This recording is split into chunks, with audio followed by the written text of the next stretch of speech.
Hello, I'm John Carlin of News Channel 10 in Roanoke, also the home of the St. Francis of Assisi Service Dog Foundation. In the next few minutes, I'd like to tell you a little bit more about the organization and how it's bringing new life, hope, and independence to people by teaming them up with highly skilled dogs trained right here in Roanoke. Dogs trained by St. Francis are capable of performing more than 100 tasks, all designed to assist people with disabilities. Whether it's answering the phone for someone in a wheelchair, calming a youngster with autism or other emotional problems, or providing support for an adult who has difficulty getting around, these dogs enable people and entire families to live with more confidence and a higher quality of life. Lee Singh has cerebral palsy. She and her service dog Kenda are a perfect example of the difference a dog can make. Around the house, she will pick up things that I drop. She'll turn lights on and off. She helps with chores like laundry. If I'm getting ready in the morning and I drop my hairbrush, she'll pick that up for me.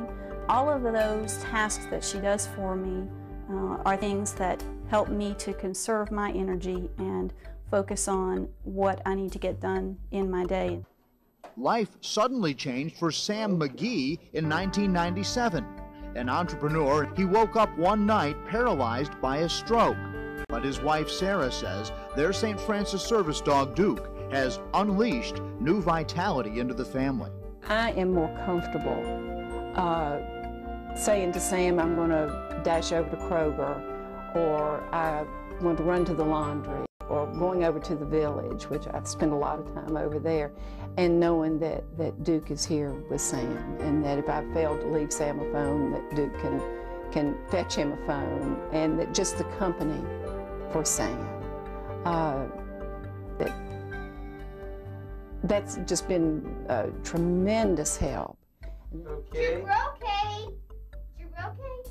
Born with autism, Logan was overly sensitive to bright lights, loud noises, and crowds, meaning even something simple like a trip to the store was nearly impossible until St. Francis therapeutic social dog Trooper came into Logan's life. We can now go in places that, before you had your questions of, are we going to be able to go in and come back out, successfully, whether it be something as simple as going into the grocery store or going into a restaurant to eat.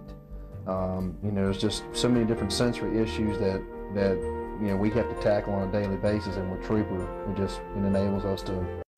We can actually go places. Yeah, we now. can actually function, in a crowded area as long as we've got the service dog with us, and he feels secure and safe. Because of his condition, Logan can become overstimulated.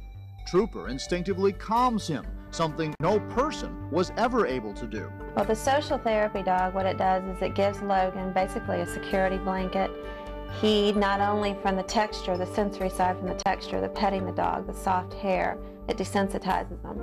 Logan, when he gets overstimulated, he sometimes tremors, so Trooper will lay on him and put his heavy weight on him and press on him, and that actually desensitizes him, and Logan can sit there and pet him as he's laying on him. But long before dogs like Trooper, Duke, and Kenda can help people, they must be trained. St. Francis trainers begin working with puppies when they're still in the litter, choosing only those puppies that show proper service dog traits. They want to come right up to the total stranger and interact with that stranger. They will retrieve little balls of paper, because when these dogs are adults and they're out in public, they're going to encounter all different situations. So we can see it in the puppy at 7 weeks of age.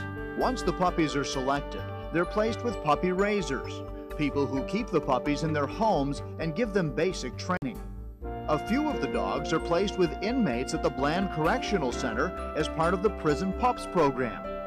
The inmates live with the dogs and train them with help from St. Francis trainers who make weekly visits to the prison. Not only do the pups learn more in prison, but the inmates benefit as well. Real. It's a chance of a lifetime for inmates. Dogs in the prison program are able to advance a lot further in their training at a younger age, because these men spend so much time with these dogs. Whether they come from the highly successful Prison Pup program or a traditional puppy raiser, the dogs are handed over to St. Francis trainers when they're about a year old. The dogs are then taught specific skills, such as opening doors, turning on the lights, even assisting at the cash register. The standards are so high because these dogs are out in public. They have to encounter a lot of social situations that as a human would take for granted, because we encounter those things every day and a dog does not. So these dogs need to be unflappable. When the dog is 2 to 3 years old, it's mature enough to be matched with the recipient. Trainers compare a dog's special abilities with the needs of potential recipients, and they also look for that certain something else. Sam says Duke picked him. Went very well, and Duke and I bonded immediately. I would have taken him home the first day of candidate training. I think that Duke and Sam chose each other. I think that they were more aware of how Duke reacted to Sam than we were at first. I knew well how Sam reacted to Duke, but he's just absolutely an amazing dog, not only in what he can do, but his personality. He's just like a big teddy bear.